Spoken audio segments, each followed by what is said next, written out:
going to wrap the 2022 Hope Global Forums with a powerhouse closing session. They were back there taking photos, and when I tell you this picture had everybody in it, it was amazing. Some of the biggest names on this planet today. So are you ready? All right, I know you want to get that blood circulating in your feet, so go on and stand up as I introduce your panel. We begin with Atlanta's own Tip T.I. Harris. Atlanta's own Killer Mike Render. Of course, the man with the plan, Mr. John Hope Bryant. Ambassador Andrew Young. Here we go. Mr. Tony Wrestler. Come on out. And the one and only Charlemagne the God.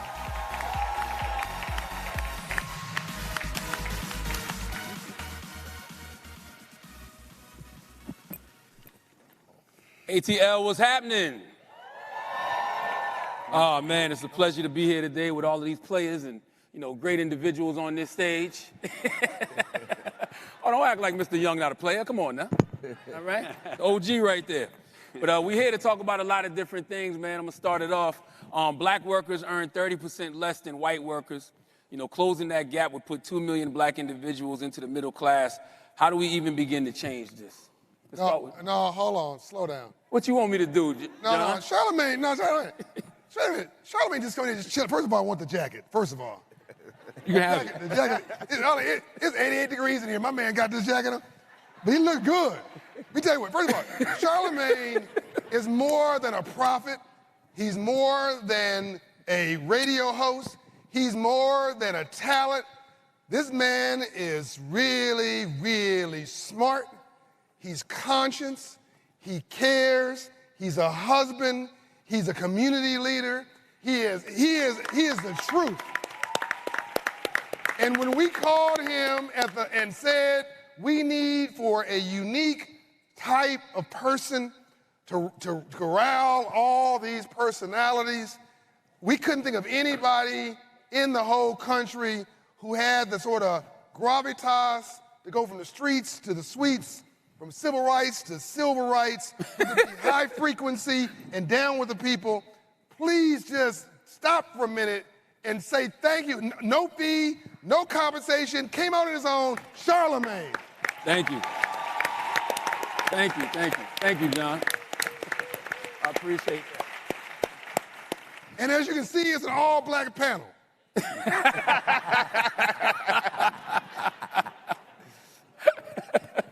We can start now? Yeah. All right. So the question was, black workers earn 30% less than white workers. Closing that gap would put 2 million black individuals into the middle class. How do we even begin to change this? Who wants to start? What's that? Go. Don't be shy now. I believe it starts with entrepreneurship. I think we have to close that gap on our own. We can't continue to look for corporations and for the government to kind of supply us with our necessities. We got to keep doing what we've been doing. I think $1.3 trillion is what black people spend in America. So somewhere in there, you know what I'm saying, if we can pool those resources together and we can direct those funds to where we need it, that 30% can get knocked out immediately. Mr. Render? Yep. This is my actual business partner, one of my best friends. Actually, a few people here have been very dynamic in my life. The whole panel I have genuine friendships with. And me and my friend in starting a business, and we make a lot of money. We sing and dance. But you don't, or it's not wise to then use your own money to build your business. You're looking for capital. You're looking for partnerships. You're looking for joint ventures of sorts. That's what my black friend right here tells me all the time about. Using your own money. And he really talks like a gangster movie. Like when you talk to Mr. Rexler, he's like, Mike, what the fuck are you doing? That's a fact. You guys shouldn't use your own money. That's a fact. You guys should be finding money. There's money out there. People want to partner with you. Tony don't play. Yeah. Tony. So I'm learning more. And I think, like Dr. King was saying in his last 2 years of life, and I got a fact checker here if I'm wrong, but he talked about, the government subsidized, like they had done for other immigrant groups that moved in here. So I think there's a role in government and private partnerships, because the administrations that I grew up under, Andy Young's administrations, main administrations, did a great job of getting public and the private sector to partner together.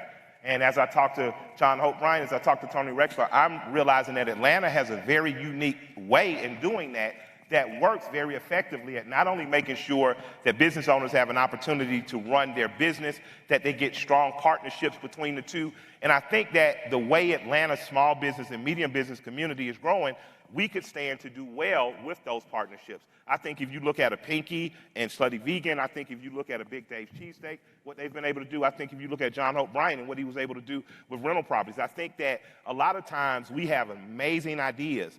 And once corporate citizens desire to truly be good corporate citizens, understand that that goes beyond just philanthropy in terms of giving to 501c3s, but actually helping neighborhoods grow entrepreneurship, we need a lemonade stand mentality. And I think that we have it. And I think that now corporations are starting to understand that and pivot into us. And I think that the more that happens, the more that those partnerships happen, I think that the more growth happens. And like along with what Tip said, using that spending dollar to circulate in our communities more, I think that our community becomes a stronger one. Absolutely. I got to go to Mr. Young, too, on this question. How do we begin to close that wage gap, Mr. Young? I didn't hear the question, really. How do we close the wage gap? Well, first of all, we got to realize that, when I started here, came to this city, it was less about 500,000 people. And we're about 7 million now. Think of that as a market. That market is growing so fast that it's simply a matter of identifying it and serving it. We were sitting next to John's father-in-law, and he developed hundreds of drugstores throughout the Baltimore, Delaware, and Pennsylvania area. And he was in a minority in small communities, mostly white. And I said, we need a drugstore near your apartments. Yeah. And he said, that's easy.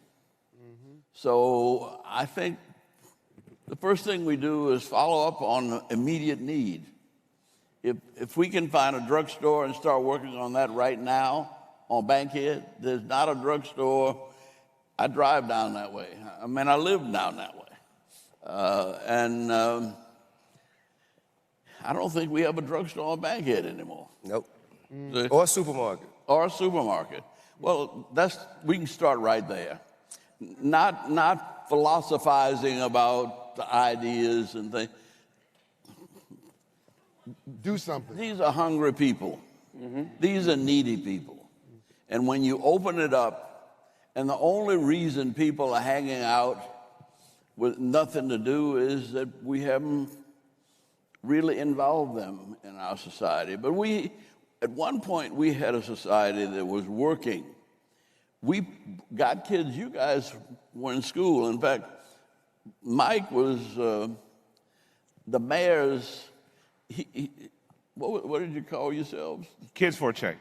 Huh? Kids for a Change, Atlanta Foods Commission on Children and Youth, and Kids for a Change. Atlanta Commission on Children and Youth, and he was 15, and he was the chairman. Wow. Wow. Been doing the work.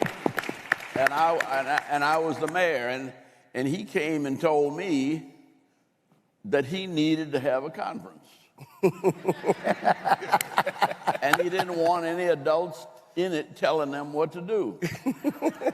And so we had a conference, and I think I scraped up about $500. Yeah, 500. But we also got the World Congress Center.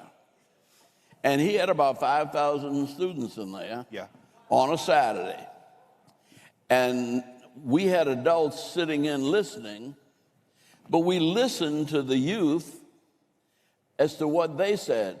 And the end result that I remember was they weren't all that just concerned about themselves. there was one kid who had just gotten out of jail, and he was leading a discussion. So I said, I better check him out. I was so moved, almost cried. I did cry. Because he said, when I was in jail, I saw people starving in Ethiopia. And I said, when I get out of jail, here I am in jail, I'm eating, I got a place to stay, and I looked at my people out there in the desert in Ethiopia with nothing to eat. He said, I want to do something about Ethiopia. And so one of the things that came out of that conference was a fundraising drive that raised over $100,000 in about 10 days. And they sent it to, they researched what was going on in Ethiopia, found out that the best people who had the most people on the ground were UNICEF.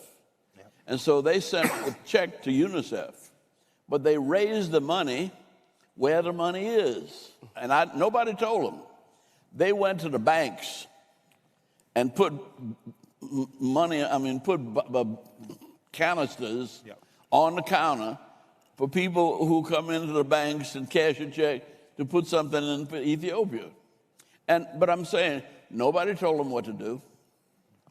And they also had a parade marching on a Saturday, marching down Peachtree to end the Ethiopian famine. Now, that's where he got his entrepreneurship from. No bullshit. Told y'all he was a player. If there's people hungry, you got to feed them, not complain about them. Yeah. That's right. And if we take that same philosophy, okay, we got no drugstore on Bankhead, we're going to have a drugstore on Bankhead. I don't know how long it'll take, but you asked John's, yeah. Now, while we're talking about it, so I have a mixed-use development that is upon completion. We have about 75 square feet of retail for a supermarket as well as a drugstore to be tenants in that development available right now. And I've been meeting with supermarkets, meeting with drugstores. However, no one has a desire to be in that particular area. Well, hold up. That's the problem. You got a sister that finished Spelman a few years back. Mm-hmm. That's the CEO of Walgreens. Okay. I should be introduced to her. Yeah, absolutely. Absolutely. That's what this kind of event is for. Absolutely. Absolutely. I'll take care of that for you, She too. finished Spelman, and then she went to work for Kimberly-Clark, and then she went to work for Walmart, and then she worked for Walgreens. Starbucks. Okay. And now she's with Walgreens. Tip, basically, you on the right panel, sir. You around all the right people. Hey, man, I think we got it done. Hold up now, Charlamagne. So, why don't you just put me on a group text with this sister and we'll, you know what I'm saying? Also, I got to ask some more questions, she's man. married, but she's smart and she's fine. Hey, whoa, we married, Mr. Young. Come on now. Wait a minute. We married men up here, Mr. Young. Be the baddest brothers in the block and you don't know her? Come on, man, get it together. This gone off the chain. Hey, Tip, you got to bring him to the Trap City Cafe later. Y'all have that conversation. Yeah. Hey, come on, listen, man, I got somewhere for you, man. We can finish this discussion and you got a bunch of waitresses to watch. Okay. All right. All right, let's ask some more questions, man. 96% of all black-owned businesses are sole proprietorships. That figure is only 80% for everybody else, but bringing parity, black-owned businesses would generate $1.6 trillion more than they do today. Why are blacks struggling to get past the startup stage, John? Yeah, so one of the reasons that I wanted Bishop T.D. Jakes, and I'm going to say now Mr. Jakes, because of his enterprises, to sit right in front of us so we could see an example. He's right here. Stand up, please, Mr. Jakes.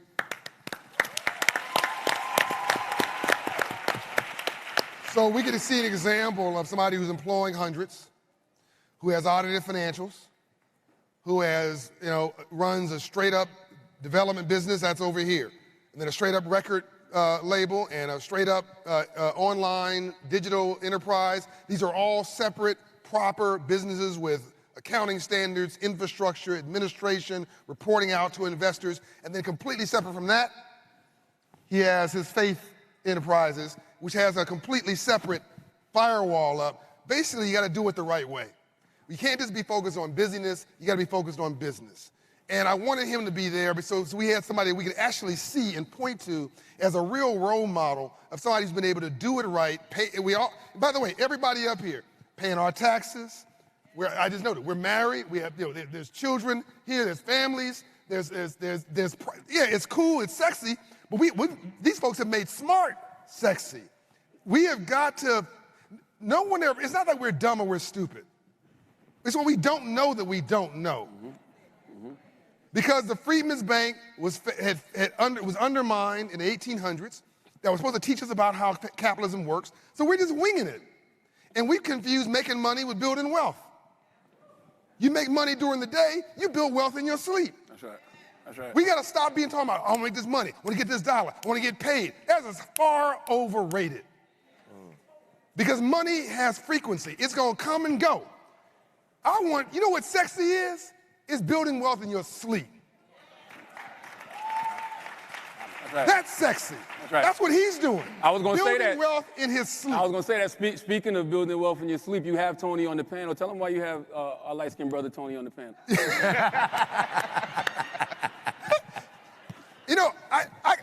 Just real talk.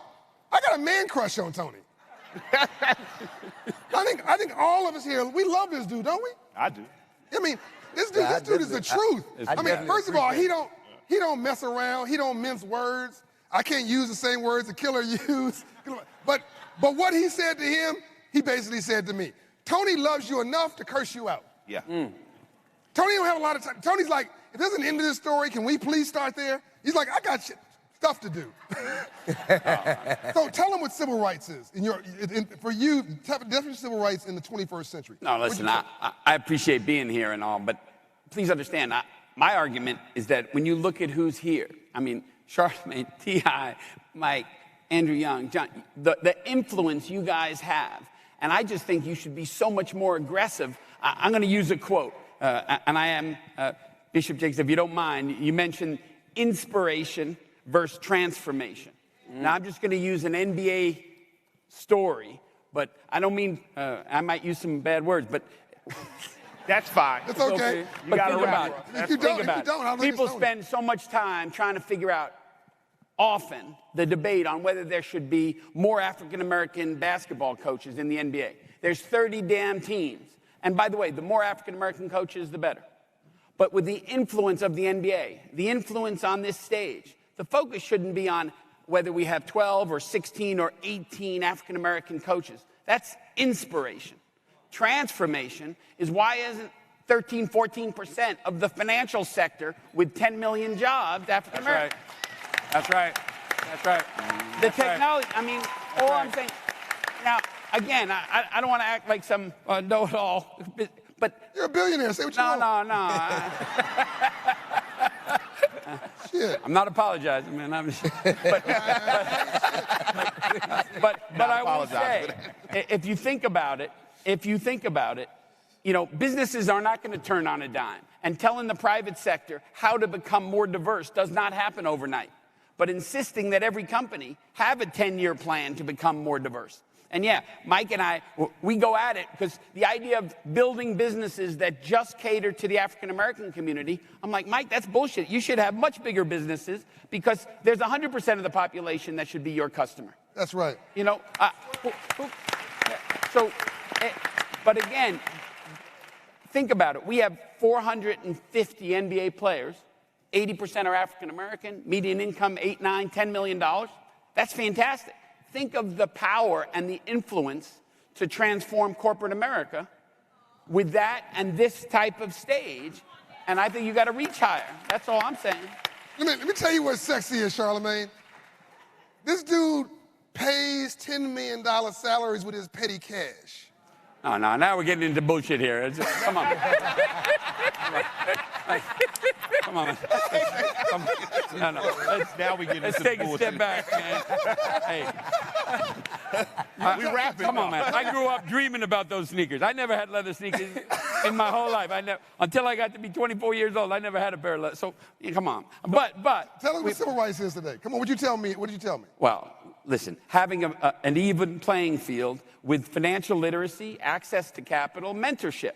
All right? When we change that, when we make that all more available, which is the private sector and the public sector. You know, we keep talking about whether it should be the public sector or the private sector. You know, at a certain point, you get to a certain age, you got to look in the mirror and say, hey, I'm part of the solution or I'm part of the problem. That's right. Well, with that said, you know, black entrepreneurs pay more for capital and they face a more difficult approval process. Do we need to start developing our own financial systems or better master the existing ones?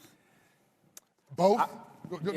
I just, as one of the co-founders of Greenwood, I didn't know much about money getting into it. And I remember when Andy hit me and he says, we have banking deserts. And I remember Chase Bank having pulled out of the West Side.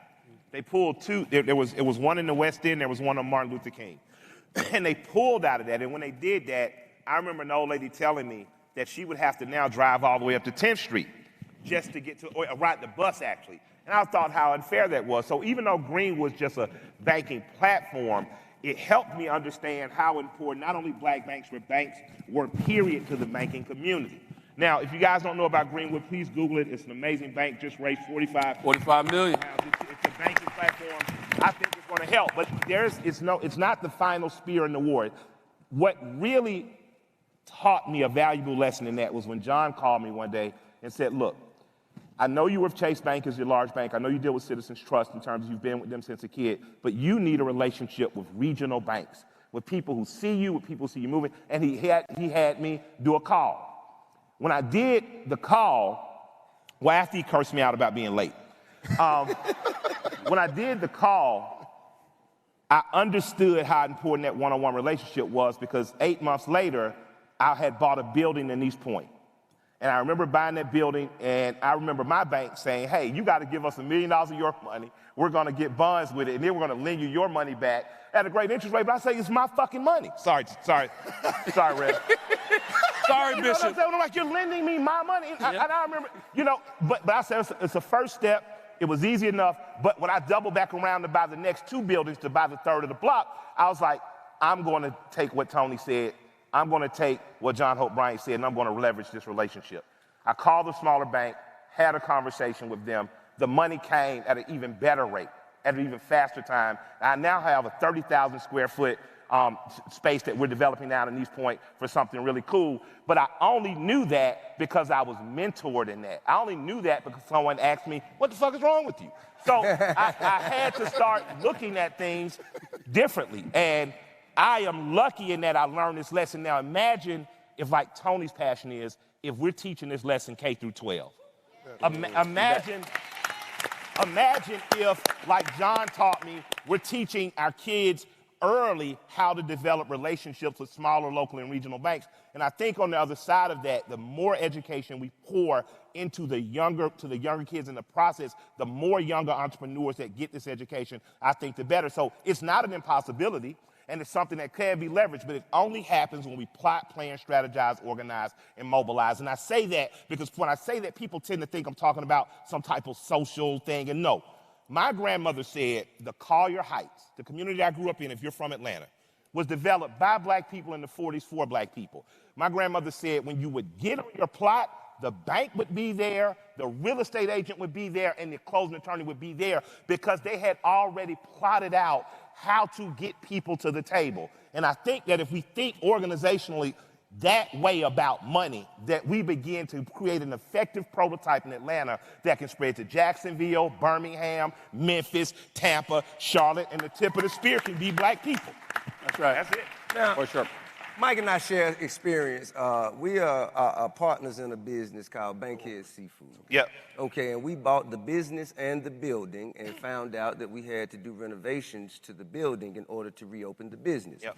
And in order to do that, we had an architect to come in and show us where all our structures needed to be reinforced and so on and so forth. Long story short, $2.1 million construction, right? And so we had to go out and we had to find funding for that. And when we went out to find funding, do you know that all of the banks that we bank at, I have millions of dollars in Chase right now. You know what I'm saying? I go to Chase, they slam the door in my face like I'm nobody. You know what I'm saying?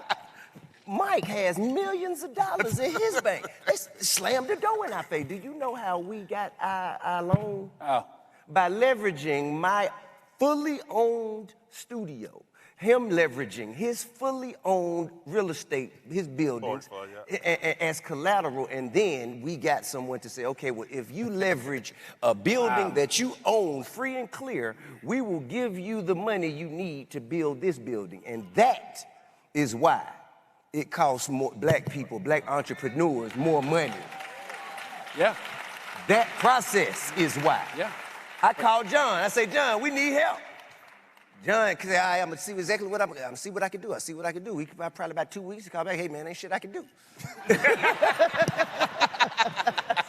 Because it's the system. It isn't the people. It is the system. Even if the people wanted to help us, the system will not allow them to do so. I want Tony to speak to that. Yeah. Go ahead, Tony. I just want to say what Mike said earlier and what T.I. just reaffirmed, the answer you just gave, which is you're supposed to go where the money is.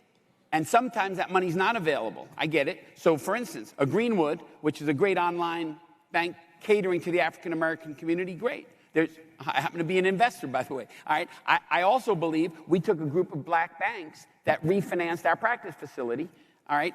Largest financing that they've done in the last 24 months. For whatever it's worth, good business. But also, if J.P. Morgan or Truist or Wells is being incented by the government to lend to minority communities to help young entrepreneurs, that's good too.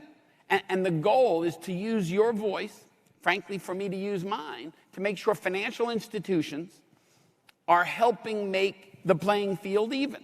And that doesn't just happen. It happens with a push. That's right. And you guys could give the push. Frankly, all of us could. Everyone in this room could give the push. Because it's good business.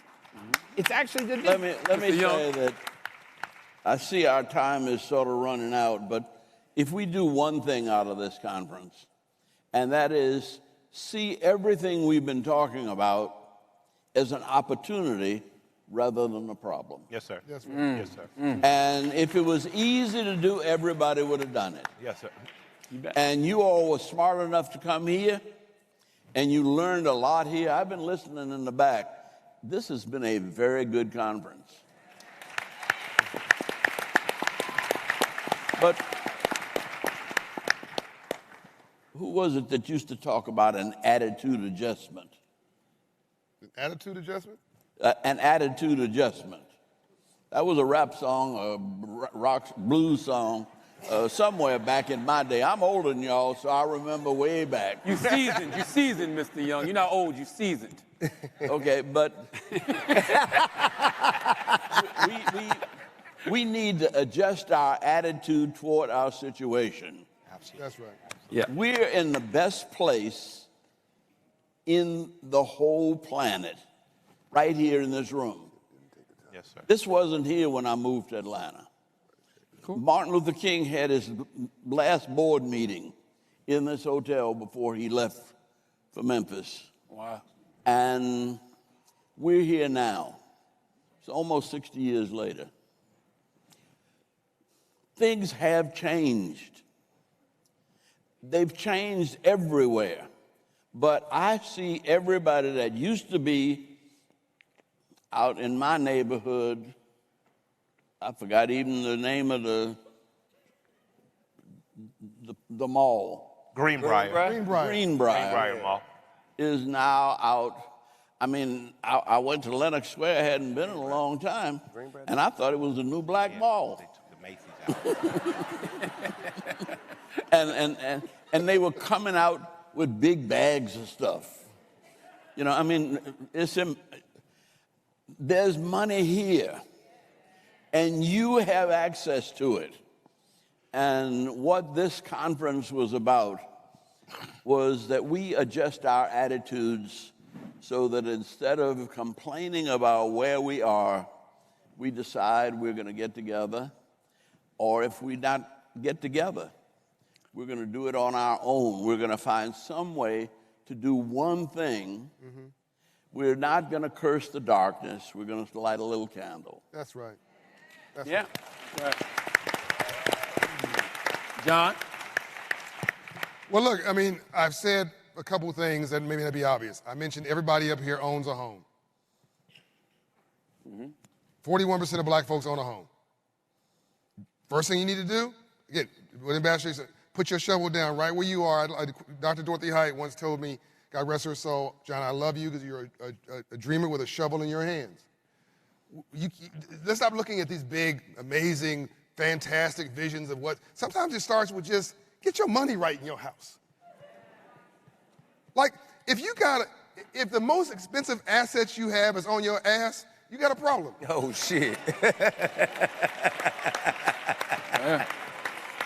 If you live in an apartment building and you got a Range Rover outside, the payment on your Range Rover is more than the payment on your apartment, you got a problem. If you renting and you really should be owning, you got a problem. That's right. I mean, the number one way you build wealth in America is home ownership. It's not complicated. Nope. So buy a home. Stop all this rhetoric about, oh, I don't own the home, the bank does. If you don't pay, in fact, if I give you a loan and you don't pay me, I'm gonna own your home. If Tip gives you a loan for your home and you don't pay, he's going, let's stop all this I'm not rhetoric. gonna give you no loan, so He don't ain't call giving me. So I think, so number one, let's keep this simple. Like, we need a budget. That's right. We need a budget. We need to get our credit straight. Like, our credit's toe up from the flow up. We got to start asking important questions. You can't just have relationships of stuff that makes you smile. Like, yeah, Tip, everything Tip said was right. But what he missed out, what he left out was, Tip, you know your producer, you know your writers, you know people who he's told me all kind of terms about licensing rights, and because Quincy Jones says if you're in the music business, you don't own publishing rights, licensing rights, you're just a temporary performer. You're not in the music business. Tip schooled me in all this stuff. He knows all this stuff, Tip, who's your banker? I don't know. Who's the CEO of the bank? I don't know. When's the last time you talked to your banker? I can't remember. I'm not talking about the branch manager. I'm talking about at your level, the bank CEO, the CFO, your private banker. I'm saying, so with all due respect, Tip wasn't doing the relationship nurturing work. I mean, they want his autograph, they buy his music, but they're not gonna give you a credit decision unless they trust you. So we gotta start building relationships and nurturing those relationships in the banking and finance sector so that when you put those seeds down, they bear fruit. Not just when you want it. Everything you're saying is true. Okay, go ahead. But, however, I didn't need none of the relationship for them to accept my millions of dollars and play the market with it. You see what I'm saying? oh, you know what? You're being philosophical, but that's not the way the world works. I'm just saying. They're gonna do that whether you like it or not. Whether you participate or not, Tony Ressler has taught, every time I think I understand money, I go talk to him, I get a whole nother lesson. Here's what I've learned, Tip. God gave me 2 ears and 1 mouth, so I listen twice as much as I talk. Right. I go to him and I shut up and listen. I go to him on civil rights, I shut up and I listen. I come to you on creativity and all this stuff, on community, Charlemagne, I shut up and I listen. When I tell you something about money, Shut up and listen.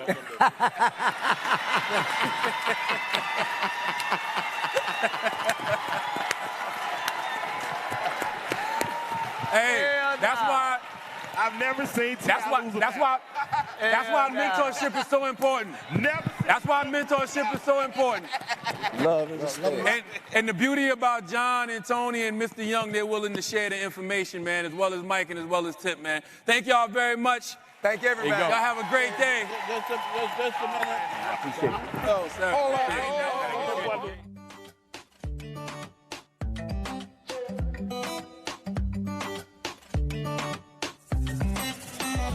for it, Tip. No, you can stand still, but we really need to close this meeting with prayer. Yes, we do. Well, I'm the preacher. May we pray. Father, you have already blessed us more than we deserve. Just by the fact that you brought us together and you brought all of these resources and laid them at our feet. Open our hearts, our minds, develop our muscles, and most of all, give us faith in you who created us, that we might do your will and not only build houses, but build your kingdom in this community. In the name of our Lord and Savior, and in the name of all of those whom we worship, respect, and gain our inspiration. Amen. And thank you, thank you, thank you, gentlemen. That is a wrap for the 2022 Global Forum's annual meeting. What 3 days this has been. Thank you all for being a part of this, for watching wherever you are watching, and let's have a prosperous 2023.